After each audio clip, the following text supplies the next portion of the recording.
We may never go back to the office. This is the focus group.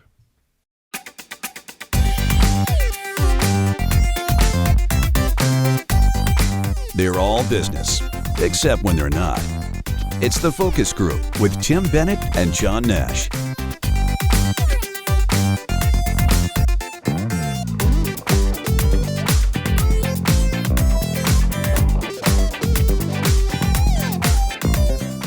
Hello, everybody, and welcome to the Focus Group. Tim Bennett here, as always, with my good friend and co-host, Mr. John T. Nash. Somebody this weekend asked me what the T was for. I said it's for talker, or for talkative. Thank you. But yeah, exactly. So it's my good friend John Nash, and we're here as always every Wednesday with the Focus Group and our video cast, and also our Saturday audio version of the show. If you go to focusgroupradio.com, you can pick up the audio version of the show. If you don't want to, or if you don't watch our stream, because most of you now do time shift. So you can find all of our media housed at focusgroupradio.com, as well as our sponsors are there as well. So click on our sponsors and support them, because we appreciate them bringing us to you each week. Right, Mr. Nash? And you'll also find our podcast there, which is TFG Unbuttoned. And so there you have it, Mr. Nash. You're looking very relaxed. Are you relaxed? I could use more sleep, but before we get into all that, we have a newly minted political entity on the show. Mr. Bennett won his commissioner's race, and I think as a reward, we should probably order you that famous movie called The Candidate. Next stop is the White House, right? It's a stepping stone, John. It's a stepping stone. I'm on our co-op board here in the building in our city, and that's nothing like what you're doing with being a commissioner, but they do share one thing in common. They are unpaid positions, and you usually are berated by people with problems. Now, that has not started yet, right? But no, it started. Oh, okay. I was wondering. It started before I was elected. I was reminded even the night before the election, I started getting emails. If you win, it started, and I was laughing because if you win, if you win, I hope you remember that, or I need the front of my store has not been power washed since. Is that the town's problem? Well, yeah, they want to be power washed. Okay. They want the sidewalk washed. All politics is local. So so I did win. Thank you. And how did you find out? Oh, I kept checking on Facebook, and someone posted the results. I think they put you in the, how they do at Tim Bennett, whatever, they shared the results, right. But they showed the number of votes, that there's three of you that won? There were four of us that ran and two people won. And it was a bit of a runaway train for me once it was announced. So there were absentee ballots, and you could vote for two people, and there were two positions open, two commissioners' positions open. And I was the long shot. I was the unknown person. I had no record. And there was an incumbent that was very well liked, and universally liked within the city. And another former commissioner that ran, and another younger woman, and myself. And so I had no idea how I was going to do. Well, they started counting the absentee ballots around 2:30. And so at 5 o'clock, I had an inkling, because I got a kind of a whisper down the lane by one of the officials that, hey, kid, you're ahead by 100 in the absentee ballots, which shocked everybody.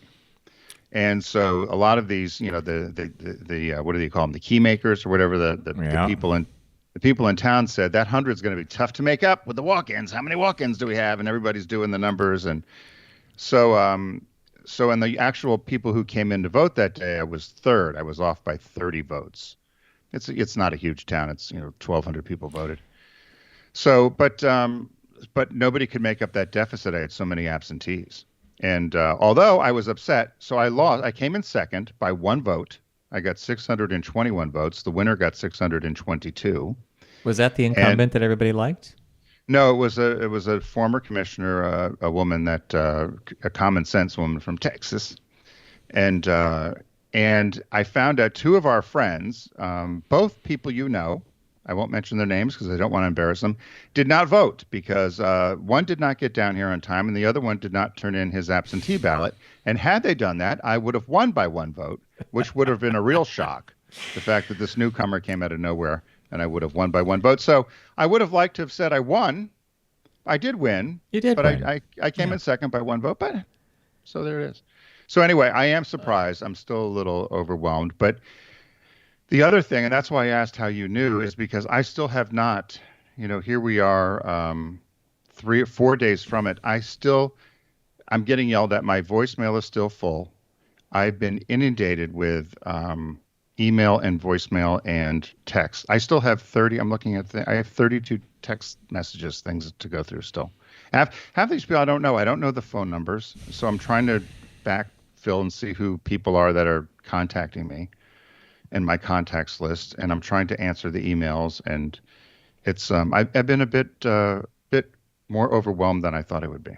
Mm-hmm. And Richard, on the other hand, thinks this is going to be now the land of milk and honey. Oh, and no. I said, no. That's not what happens. If anything, you either cannot eat out in town or you have to spread the wealth amongst everybody and make sure you pay for everything. There's no free ride. No. So. And, in my case, I can't get the laundry done without somebody asking about something in the building or like get the laundry done. A while ago, I was put in charge, or I took over something called the door project in our building. We're redoing the whole entryway. It's terrazzo repair, new doors, external cleaning. And it's kind of a bear of a project, meaning there's a lot of moving parts to it. And I eventually did a video along with a PowerPoint thing. It was you and I could do far better video and presentations than I did for this. But it ended up being 8 minutes. I walked people from the front of the building into the lobby, everything that was going to go on, and the estimated timeline, even though we know that things don't go that way in construction all the time. It was posted. I started getting email. Oh, wow. You actually, did you use your phone or did you use the camera? Oh, no. I sat what I'm doing right now. Like I sat up and I said, hello, this is John Nash. I'm a board member here at 360. Wow. And I want to talk to you about something called the Door Project. I'm going to call it the entryway refurbishment and a rebranding. Email came in. Oh my God, this is so great. Thank you for this. This is so clear. And then people would see me in the lobby. Oh, you're the guy on the video. You're the door guy. So yeah, and if anything goes, and then you get the opposite, which is like, this woman comes up to me and she goes, they're peeling off the wallpaper that was selected to be in here. And I said, yes, but that was 30 years ago. What's wrong with 30 years? Why'd you change the color? Did you change the color of the door? Whose idea was that? I didn't get a message. I didn't get to ask the question. Was there a vote? Got a lot of color things because whoever did the painting in the lobby, it's an Art Deco building, technically. And they did a little bit of a futzy color thing. And the architect's like, do you mind if I just simplify the palette to like 3 shades of white? Uh-oh. Yeah. So I come in one day and this woman's like, what happened to all the decorative color? And that better be put back. It's like, no, this is the way it is. Well, there's a committee that decided that. And I said, that was 30 years ago. You have to go through the whole thing. So, and you better not change these sconce lights. I love these sconce lights. They're my favorite part of the whole building. They look like, and then when another woman heard that, the other woman leaves. The other woman says to me, she goes, those sconce lights look, the ones we have now look like they came from Dracula's castle. For God's sakes, get rid of them. You can't win. Yeah. So you'll see. You're gonna love all the hours you put into your volunteer position, which costs you many hours of your life and a lot of time to win. But the candidate would be a good gift for you because I think it's a stepping stone to higher office. Well, I'm probably too old, but you know what? I wanted to do this, and so it hopefully, as I said, I promise to do a good job, and if I can, I'll move aside and let somebody else do it after my term's up. And so if I can't be of use, then I'll move on. But so we'll see. Hopefully, I'm sure it's going to go fine. And after the rush of the election, and after people recognize you, it's going to settle down to the normal business of doing town work. Let's hope. There's a lot of big things on the plate here, as there are with lots of shore communities. And it's certainly not as bad as what's going on unfortunately in our country with this Afghanistan mess. Have you ever? Would you have? You know what? Before you even say another word, here's what I think. I read a bunch of articles about this, and I don't care when this withdrawal happened. If it was 5 years ago, if it was 10 years ago, I think most people knew this was going to be what was happening. Right. As Blinken, the Secretary of State, said, they were taken aback by the speed with which the Taliban took the country over again. Were you surprised? They were waiting. They were just waiting. They were waiting for Uncle Sam to finally say, this is not our place to be here. What I don't understand, and Biden actually had mentioned this when he talked on Monday, is that, their army was almost as big as most of the NATO armies. You mean the Afghanistan army, strong. Right? Yeah.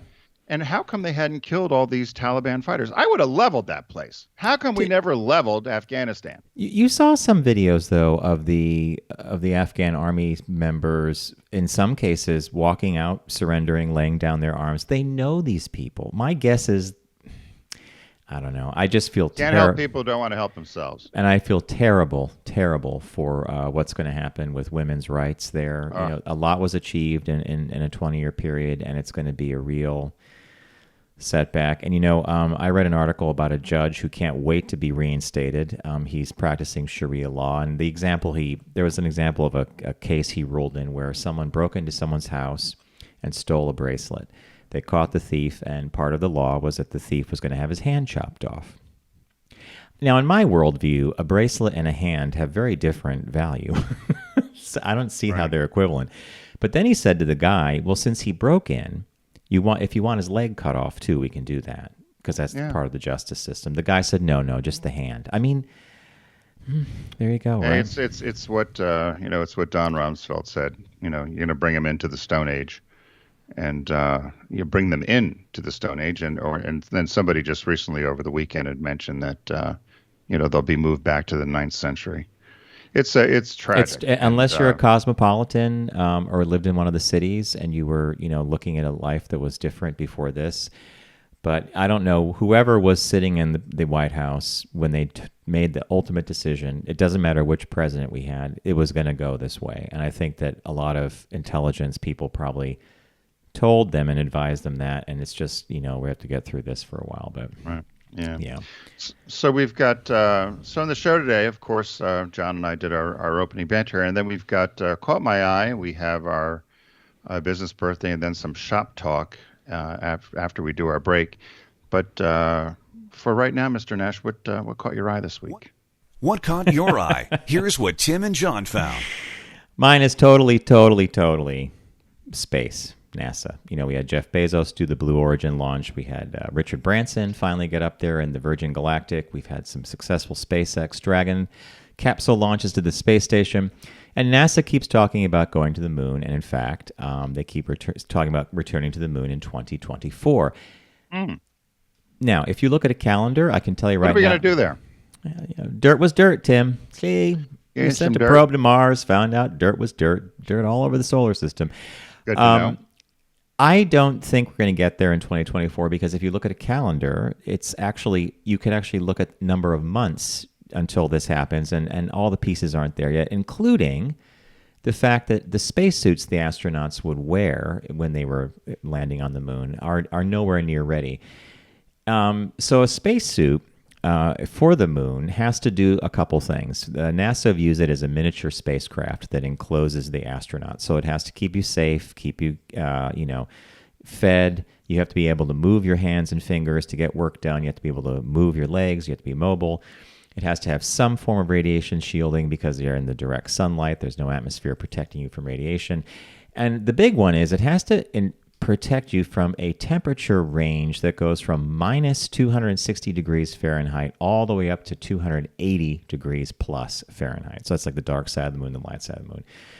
So after spending $420 million since 2008, NASA still will not have the suits ready for this promised 2024 landing. So in general, the price tag for, the subcontractors or anything for these the couple of spacesuits is going to top out at over $1 billion eventually. And they're still not ready. So now there's talk of maybe we'll get Elon Musk involved because after all, he got SpaceX off the ground. Maybe we'll get Blue Origin, which is Jeff Bezos' company.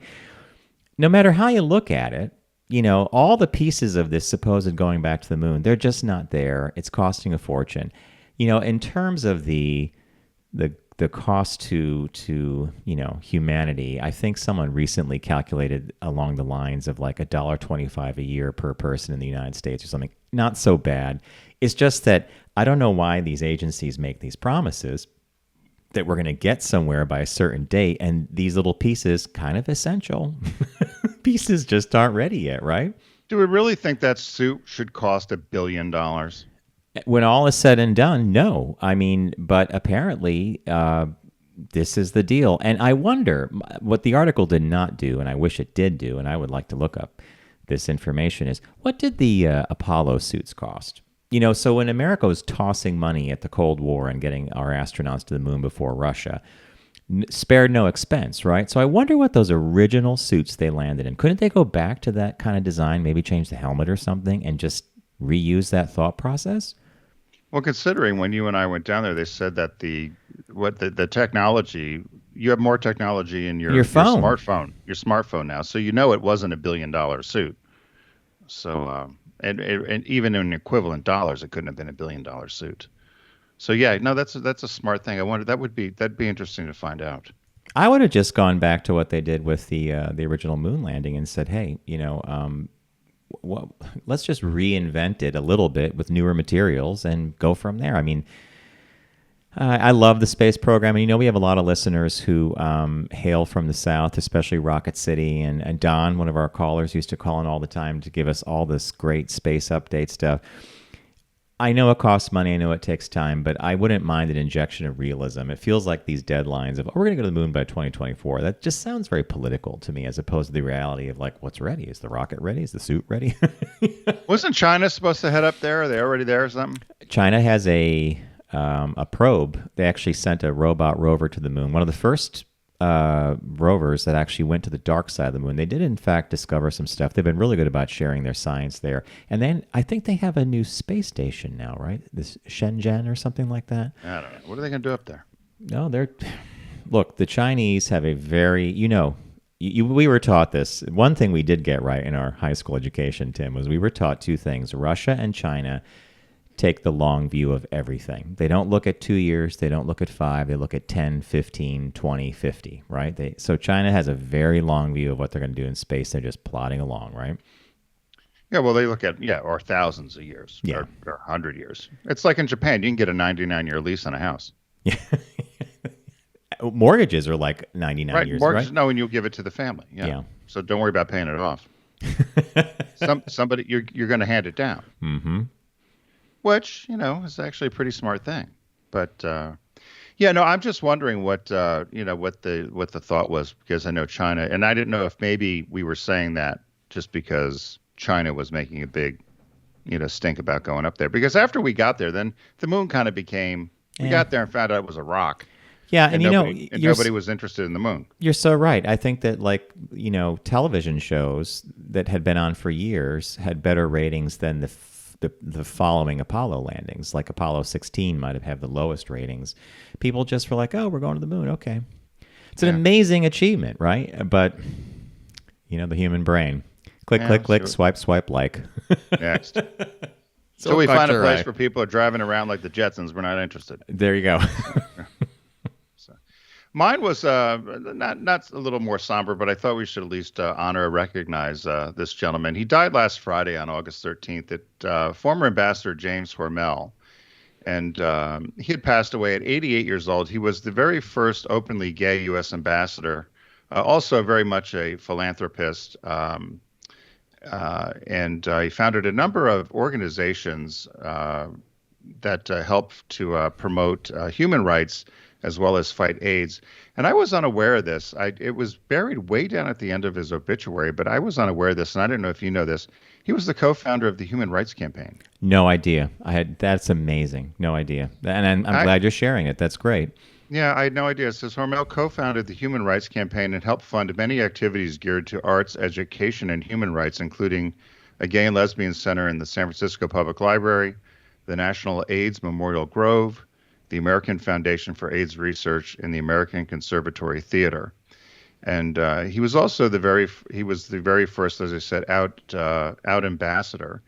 But at the time, the Clinton administration had nominated him to be ambassador to Luxembourg, but it got held up in the conservative Senate, of course, and they blocked his nomination.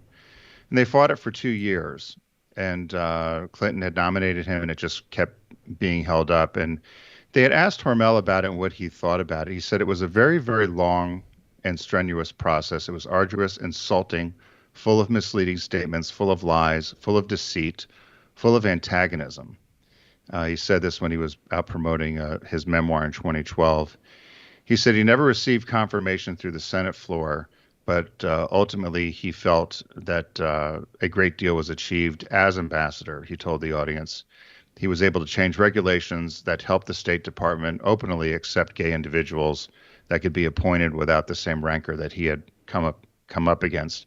What ended up having to happen is Clinton had to, by executive privilege, appoint him during a congressional recess, and they made him ambassador to Luxembourg. He was hailed by Nancy Pelosi, who actually married him, and Dianne Feinstein talked about him as well. So Nancy Pelosi officiated at his wedding? I believe it was Nancy Pelosi. I want to make sure I got that right. That would be cool. So if she was the officiant there. He was 88, right? Yeah, and they said it's Pete Buttigieg, who is our U.S. Secretary of Transportation, said as a teenager he remembers watching Hormel and remember hearing him become ambassador, and said that as a teenager he was inspired by that. And then when he became himself, going through the process with the Senate and being questioned by the Nimrod Cruz and so forth, and remembering what he was asked and how he was going through going through the process with some of the other current conservatives, and how certainly Buttigieg held himself well if you watched any of that, but and remembering back what Hormel went through, kind of harken back to those days. Bill and Hillary Clinton put out a message that said Jim devoted his life to advancing the rights and dignity of all people. And in his trailblazing service to the diplomatic corps, he represented the United States with honor and brought us closer to living out the meaning of a more perfect union, the Clintons said in their statement. Yes, U.S. House Speaker Nancy Pelosi officiated his wedding to his husband, Michael. It's Nguyen or Nguyen, however you pronounce. There's two different ways of pronouncing it. Gentleman's name. They were married for a number of years and still married until he died. There's another side story to this that the Blade did, and one of the interviewers. So they had, honored James Hormel, and then there was an interviewer that did a side piece that was posted in the Blade, and she had interviewed him after a human rights campaign dinner, and he was being honored, and she said the room was full of course, love and admiration for him, and thought this was a very happy event for him after he gave a speech and was given this award. And she said he was sitting in the back of the auditorium with his head down, looking very sad and very somber. And she said, hey, Jim, what's going on? You just got this award. What's happened? What's going on? And she said he looked at him, or he looked up at the writer and just said, I don't want to die a second-class citizen. And looked up at her, and her name, the writer that did this piece was a woman's name. I think it was Karen Olcomb or Olcomb. I'm going to pronounce it wrong. Ocamb. And she said, "What do you mean?" And he had talked about the number of states where it was still illegal, and you could still be discriminated against for a number of things, as we all know. He said, California is currently one of only 11 states that prohibit discrimination on the basis of sexual orientation, and one of only 8 states that prohibit discrimination on the basis of gender identity. And he said that he had hoped that he would see the day before he died where we would all be equal. And he said he didn't want to die a second-class citizen, but unfortunately he didn't think he'd see the day. And unfortunately he died a second-class citizen. And they said, I wonder how many LGBTQ people really realize that or think about it. Wow. Beyond his contribution to our country, and beyond all the things he did for the community, including co-founding the HRC, what an incredible thing to say. And the fact that you just framed that, I had not thought of that. I think we all look at gay marriage. We look at a lot of the achievements the community has made in the last 2 or 3 decades, and it seems like there's a momentum moving forward. But you're right. You're absolutely right. There is no national or federal non-discrimination policy like a employment thing. That's many people. What Barney Frank had it on the floor for a while. It died in the House. It really. Yeah, I want to get her name right. It was Karen Ocamp. I had lost my space on it. Ocamb, and she's a writer. She was a writer and contributor to The Blade, and she had said what straight people don't seem to understand is how much this hurts, and they don't grasp that we are not all automatically granted the same equal rights that straight citizens are. No. And she said, and she said, and then. And she said that despite all of his wealth, all of his philanthropy, all of his political activism, and all the money he had, and all of the privilege he had as a white man, he was still denied the full civil rights and freedom due to that the Equality Act and part of the Civil Rights Act of '64 should have given him. Due to the simple fact that he was gay. Yeah. That he actually lived his life and expressed his sexual preference, which, of course, sends people's hair on fire still today. What a shame. What a cool, I think it was a smart, caught my eye because I had caught the fact that he had passed away. But this, you've added a lot of layers to his story for me personally. I think for everybody listening as well. So thank you. That was great. All right. And also that comes on the heels of you're a public servant now, and he was a public servant. So you keep it up, Nash. I'm gonna look at new ways of doing that whole public thing. We are gonna take a super quick break, and when we come back, we have business birthday and a shop talk, which looks at reasons people really don't want to go back to the office full time or maybe at all, but they still want to work. Some of them are good. Some of them are things that you say, well, that's not too much of a problem. Anyhow, stay with us, and we're going to be right back.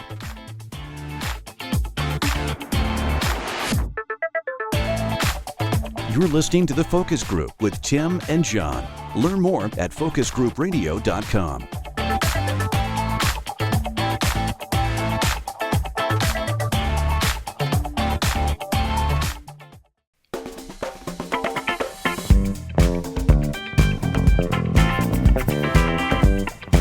Now back to The Focus Group with Tim and John.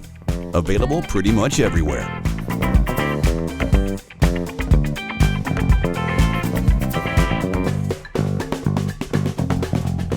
Hello, everybody. Welcome back to The Focus Group. Tim Bennett here with Mr. John T. Nash. Welcome back to the show. Be sure to find out more about us and find all of our programming housed at focusgroupradio.com. So, as Mr. Nash said before our break, we've got a little bit of our business birthday, and then we've got a shop talk, which I don't think John probably agrees with the story. I like two. But, I'm questioning the other two. Yeah. Do you like two? So when we get to shop talk, we're going to talk about whether people will go back to the office or not, and whether that's a good thing. But before then, we've got our business birthday. Everyone does celebrity birthday greetings, but the Focus Group is the only show in the universe that celebrates business birthdays. So celebrating, he's 43 today, is Stephen Chen. Now, there were two. This is every once in a while this happens. So if you're out there and you know who he is, a lot of people don't know who he is, but you certainly know what he co-founded. There are some not resources, but I guess some source material that say that he was born on August 25th. But I found more that I think reliable sources that say he's born August 18th. And in the spirit of voting and majority of things, let's go with the 18th. Right, young guy at 43, so I don't know why. Usually there's discrepancy when someone's born in 18-something. I could see that, yeah. It's a little iffy, or you're Zsa, you're one of the Gabors, and nobody wants to say how old you are, or Charo, right? How old's Charo? No one knows how old Charo is. I think Charo did she pass away? I hope I didn't.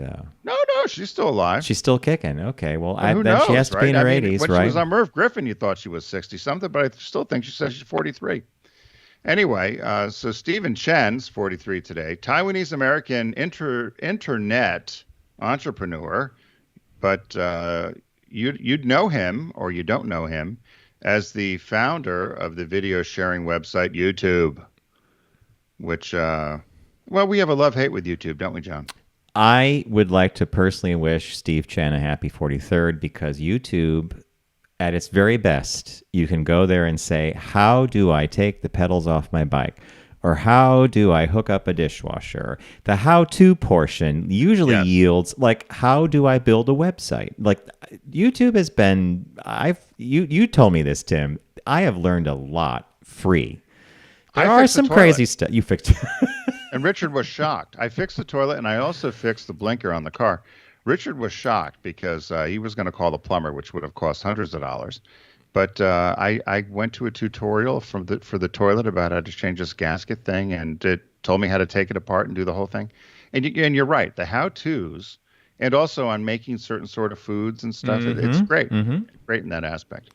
I also love the music videos, too, and there's some great concert footage if you like Tim, music. I got to tell you something. The other day I was listening to Pandora, and, it was the Knox radio station.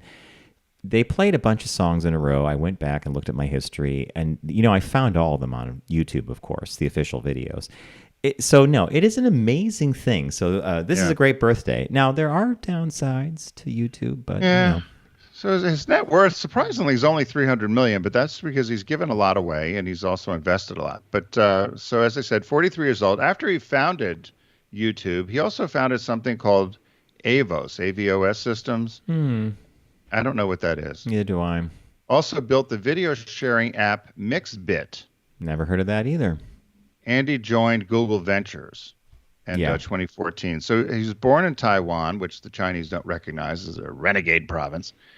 And when he was 8 years old, the family had come to the United States, settled in Illinois. He ended up going to the University of Illinois, majored in computer science, got a job at PayPal where he met his two buddies. Something else we missed.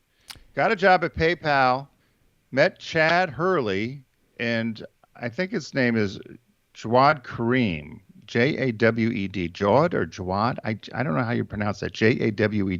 How would you pronounce it? I just say Jawad Karim. Jawad? I never heard that name. Neither have I. No. Cool name, though. It's a unique. It's not cool. So, Jawad. Anyway, Chen was an early employee at Facebook. So, once again, he was also an early employee at Facebook again. Although he left after several months to go start YouTube. So in 2005, the three of them founded YouTube, and he was the chief technology officer. The site grew rapidly within months.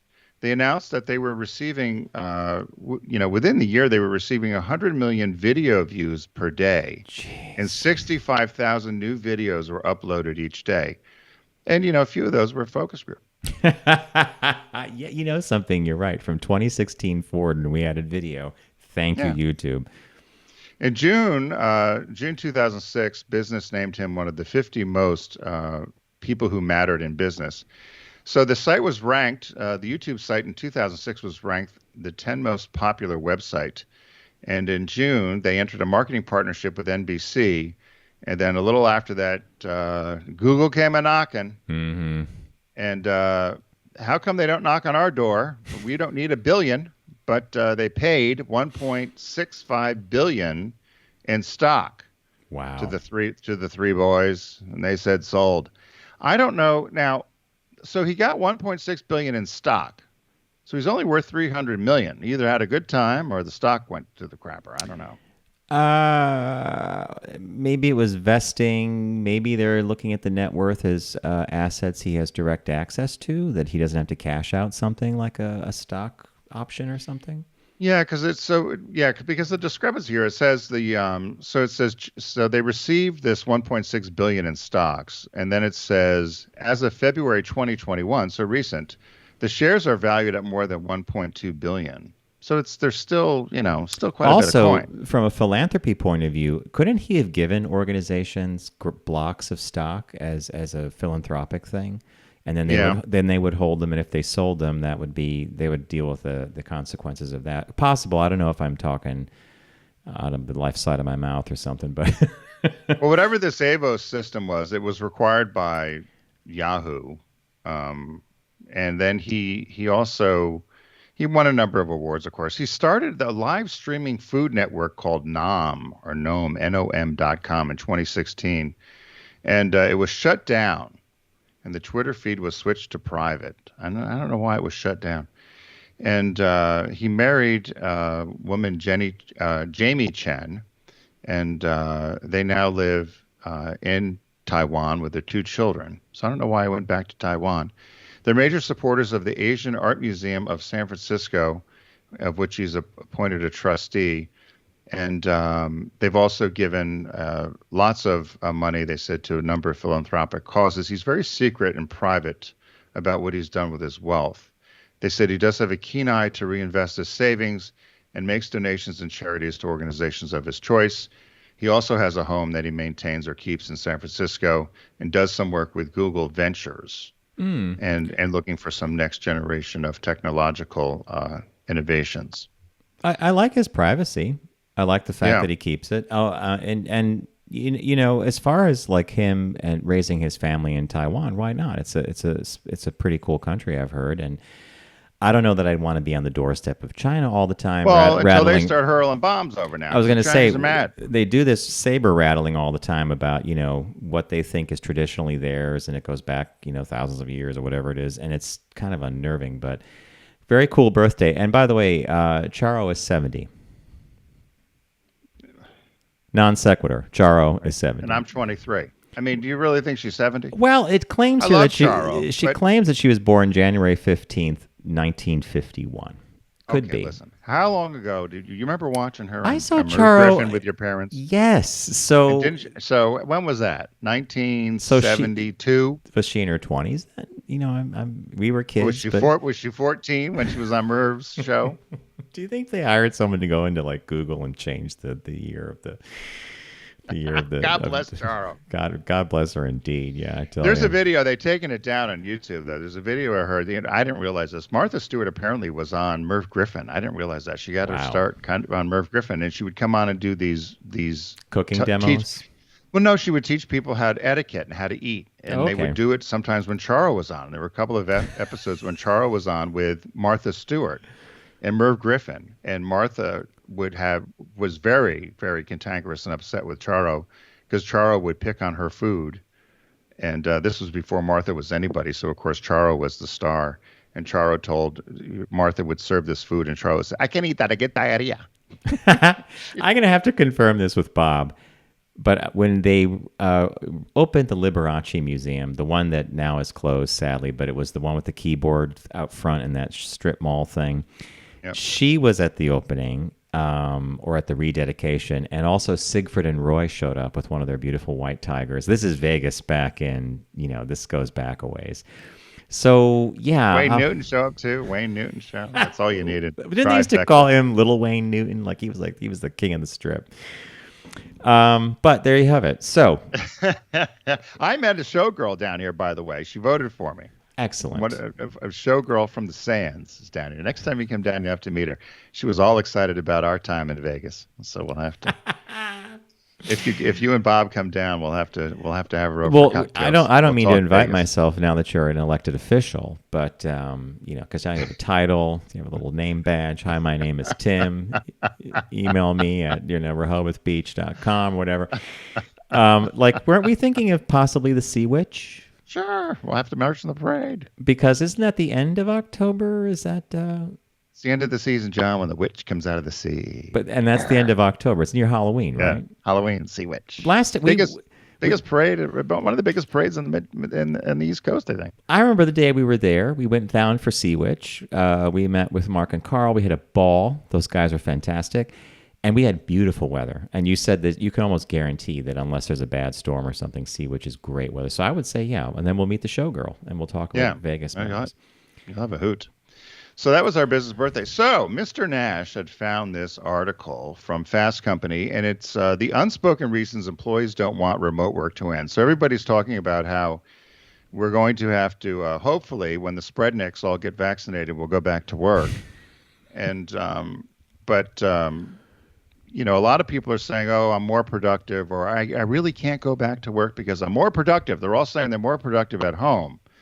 But then when they've dug in deeper, they found out the real reason people don't want to go back to work. And they cite some of these reasons here in this article. Before we get there, I was reading, remember Faith Popcorn, the futurist? Oh my God! How can you forget her? She's a million years old, right? Yeah. So she's resurfaced. She was hot in the 80s. But didn't she come up with cocooning a while ago? Yeah. Well, she said we were all going to cocoon. We were all going to stay home. We were all going to order off the internet. So she's been right. So she got a new thing. She says we're never. So her latest thing, she just came out with over about 2-3 days ago over the weekend. She says we're never going back to the office. We're going to be raising babies in tanks. She said we're going to grow babies in tanks. I didn't quite understand that. Okay, People were a little upset with this. It's very science fiction, but okay. Right, we're going to put little in tanks. Yeah. We're going to, for the first time, we're going to be eating a lot more vegetables than meat. We're going to be turning vegetarian as a country. Grocery stores are going away. I can't see that, no. So there's going to be no more grocery stores. We're never going back to the office. And people of color will be leading. So that was her predictions. I like the people of color leading. I do think we're going to be going back to the office, maybe not the way it used to be. But you know what? There are other smart people who look at human behavior, behaviorists or behavioral scientists who say it's really hard to break habits. And even though this event has gone on for 17 or 18 months now, the snapback may surprise people, and we may surprise ourselves by our desire to be in the same space, creating together or meeting or whatever. But leading into the article you just mentioned that I found from Fast Company, they profiled 4 people. They didn't use their real names. Because they don't want it. Because they don't want their names. Tim, they don't want to go back to work. Was it Dragnet? The names have been changed to protect the innocent. Remember? I think that was Dragnet. They used to do that. Well, for example, the first woman they talked to, she had suffered during backpacking, she had a spinal injury that required 2 surgeries. And it left her in chronic pain with sleep issues. So when she was going to the office, she found that her afternoons were not as productive. And in fact, she was a little out of it because she really could have used a nap. She'd be asked questions in a meeting. She wouldn't answer correctly, or she didn't answer fast enough. Since she's been working at home, she has made the time to take naps, and now she's far more productive, she claims, and she's being complimented more on her work by her superior or her manager, her supervisor. So there's an example of some. So I said to myself, wouldn't you just say, I'd love to come back in, but here's what I've discovered by not being in. I had this injury, and now you notice my work is better. Wouldn't you kind of come to an accommodation on that one? Yeah, well, I call it a little bit of nonsense. Well, now listen, I love a nap. When we were in college, I always had a college nap. Did you have naps in college? Did you take naps? No, I didn't take naps. No, I'm not a napper. You know our friend, the comrade. She taught me how to nap, but look at how late in my life I had to learn how to nap. She said, John, if you're going to lay down, she goes, you're like me. You don't want to take a nap. She goes, when you lay down, keep saying to yourself, I'm resting. I'm resting. And I'll fall asleep for half an hour, then I'll get up and I'll feel refreshed. But I can't take a nap. I have to rest. See the difference? So you don't take a nap? No. See, a lot of it is what you eat at lunch. So if you eat a bad lunch or something, meaning that bad quality food will make you tired, right? So if you had a heavy sugared something or other, it's going to make you tired. I always think, though, of our friend Margaret Thatcher when Britain decided they didn't want to go on the euro because why? You don't share a currency with countries who nap in the afternoon. They're unproductive. The Iron Lady, right? Yeah. Right, the Iron Lady. They're unproductive. So when I look at this, she needs a nap. Maybe she just needs to change her diet. That's what I think. Says the newly minted commissioner. All right, the next guy. Well, the next guy says... This makes sense to me. That he's a certified public accountant, and I think I knew you were going to... I knew I could have bet money. I could have gone to Vegas on this and knew you would have agreed with this one. Well, why do you think? All right, so let me explain to people. He loves his career. He likes his job. He has great benefits. Here's one that made my eyebrows go up: a lifelong pension after he retires. So, like, what century are we in, right? The payment for this, though, was that he had a 2-hour commute each way to work, totaling 20 hours a week. Oh, my God, right? So the event happens. He's working from home. He starts going to the gym, spending more time with his wife and kids. And now he's like, I don't know if I want to put that time into the commute again. This makes some sense to me. It makes a lot of sense that he wouldn't want to put. But if he had made that investment in time prior to all of this, and this had never happened, he'd still be on that commute, right? Well, what he did is he's taken that 2 hours of time for the commute, and he's now going to the gym, and he's doing a bunch of other things. So he doesn't want to give up his gym time, and he doesn't want to do the commute. So I get that. He doesn't want to spend all that time commuting because he's found other things to do with that time. So I get that. That's why you like that. Is there a but in there? Huh?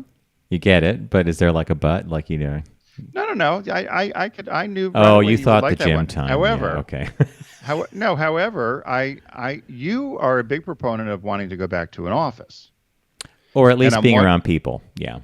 Right, but I was wondering if you give up, if in this case, would you give up the gym to go back to the office? I'd have to figure out a way to get some kind of workout in. I'm going back to the gym now, and and it's just I didn't realize how much I missed it. I had to talk to my doctor about how I thought it was a psychological hang-up how my life was so affected by not. He's like, no, I know what you mean. I like going to the gym too. It's an important part of my day. Yeah, I would have to give that some thought. There would have to be some kind of way of getting some exercise. What's this next guy's thing? This next, I didn't understand this. So there was a guy who worked at a high-end restaurant and in Philadelphia, and he said that he was in recovery, and so for him, he said that a lot of times when he would work, he struggled with alcoholism. So the environment he was working in, a lot of his coworkers would either drink after work or they would go out. And this made it difficult for him to quit because he felt like to be part of the gang, he had to go out and partake in drinking while he was trying to quit, this would just trigger him going out and doing the drinking and not being able to recover. And so during the pandemic, he was able to keep that under control. What I don't understand is how are you a waiter and you don't go back to work?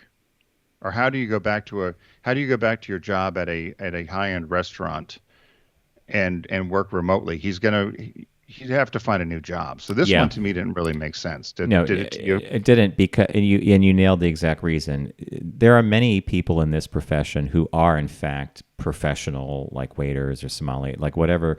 And they are really fantastic, and they're usually at some of these really high-end super restaurants, and they understand the service industry like no one else and how to treat the customer.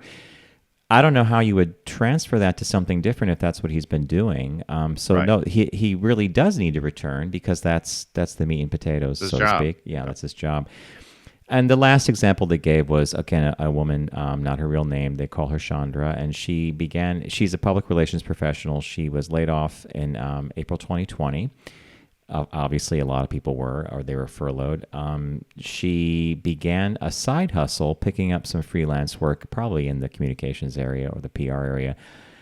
When she went back to work, or now she has a new employer, I'm sorry, and she has a new employer, she's working remote, and she's doing the freelance on the side, and she's worried that if she goes back, she may have to give up the freelance work. This one also was a head scratcher to me because you know my career when I was the brief few years that I did work for other people, I had a freelance gig on the side as well. It was typesetting or a graphic design or something. And eventually the freelance work became far better and far more profitable than the daytime job. I can't imagine that she wouldn't be able to do both if she just adjusted her schedule and the expectations of the clients. Was that your takeaway? Or? Yeah. And first of all, you shouldn't be doing freelance work during the day anyway when you're fully employed, right? So she should be doing that after hours anyway. Said like someone who ran a department, which Tim did. Yeah. Used to run a department. Yeah. Yeah. What are you doing? Yeah. Oh, hold on. I used to have these kids that would be doing their work, their school work during the day. Their MBA stuff. Yeah. Yeah, which used to drive me crazy. But anyway, whatever. I had the same thing with my assistant. I'd be looking at it, say, really? I can't get that done yet. Close the book. My old assistant was sort of the same way. And I used to try to figure out ways to trip her up. And I'd call her and say, I need to change the Subaru spreadsheet on the out-of-home media. I want to move X number of dollars to a different month. And I'd watch her through the glass because I had a glass wall, and she'd type, and she'd be doing instant messaging and cell phone. And I'm like, and she's probably doing her homework. Half an hour later, she'd walk in with a new spreadsheet. How does this look? I'm like, So they got the last laugh. So that was Fast Company's take on this. And the article, as I said, just came out of the recent Fast Company release on their website, and it's called "The Unspoken Reasons Employees Don't Want Remote Work to End." I'm sure we'll be seeing a lot more of this as we get beyond the current state with the variants and get a little more clarity on when people are going to be going back to work, et cetera. I was in Midtown earlier today. It was very busy. There were a lot of tourists. I was going to ask, have you been around Rock Center where we used to work? You bet. I was actually down. Oh, Tim. Are the big restaurants open? It depends on what part of town you're in. Like City Lobster or the Ocean, that big Ocean. What was that big Ocean club? Oceans, I think, was the one below Sirius's corporate headquarters. Every time I walk by there, it's looked closed, but the tables are set. City Lobster also looks closed. But if you go a couple blocks down towards Bryant Park and the New York Public Library, and we had a restaurant down there, Croton. Remember the Croton? Right, love that place. We used to always have great Cobb salads usually, and then some little dessert. And the waiter was brownie, the hot that's brownie it. with the hot ice brownie. cream and the nuts. So that area is lively, and at Bryant Park actually had a big stage set up. There was some kind of thing that was going to go on there at night, like maybe an outdoor movie or something. Lots of people, many more than it was months ago, and it definitely does have a greater level of activity, but there's not a lot of traffic in and out of some of these huge office buildings. The Salesforce Tower is on the corner of 6th Avenue and 42nd Street. It's their building, right? I saw maybe one person go in the building. The lobby was empty. And, they own the whole building, so all their staff is somewhere else. That's going to be the thing. That's going to be the tell when corporations really begin to say, you got to come back. And, here in the city, we just began proof of vaccination for indoor dining, and for the gym, and for a bunch of things. So what's that mean? Do you have to bring your card? New York State has something called the Excelsior Pass. They did it a while ago, and when the vaccinations began, no one really knew what to do with it because no one was requiring it. But you go online, you plug in your some key components. It's carefully regulated. You plug in your dates of when you got it, and it generates a QR code that you photograph, and it drops a pass onto your phone. And that's acceptable. And the pass lists the dose the batch number, when you got your first dose, when you got your second dose, the whole bit. I went to the gym after running some errands, and I know that Equinox here in the city is going to be asking for proof of vaccination or proof of a test. I think a 2-day window. I called it the pass. The woman looked at it. She scanned it, and apparently it read the code and it put in information on when I had the stuff. She's like, "Welcome." I'm like, "Great." And I said, "How is this going over?" And she said there was a little pushback at the start. She said, but this is an internal number they've given out before, 97% of the members of Equinox are thrilled they're doing this because they would prefer to know that they're in an environment where everybody's at least vaccinated. Right. This does not surprise me, nor does it upset me, because I'd like to know that too. Right? Exactly. It's not, yeah. It's foolish. It's absolutely foolish because, they use the example of polio, right? Had people acted this way with polio, we would still have it. The tragedy of polio, of people getting polio. And so it's foolish to think I had to explain to someone recently that the vaccine, it was the result of 13 to 20 years worth of research. They're like, no, it happened over a couple months. I'm like, no, you don't understand.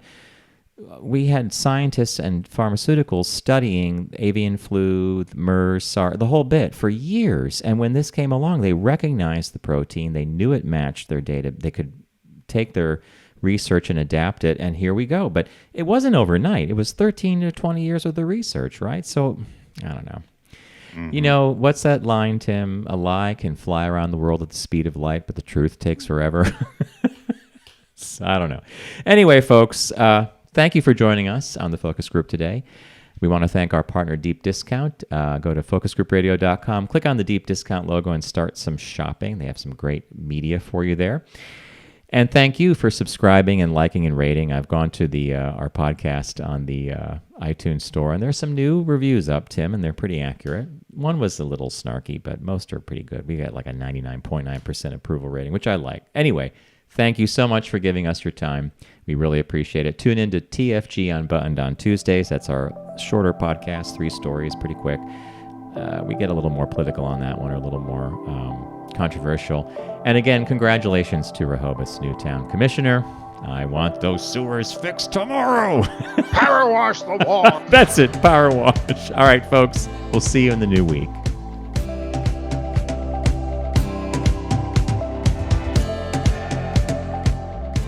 It's The Focus Group with Tim Bennett and John Nash. Accessible on all platforms. Subscribe, like, and rate us on your platform of choice. Learn more at focusgroupradio.com. That was a stunning focus group.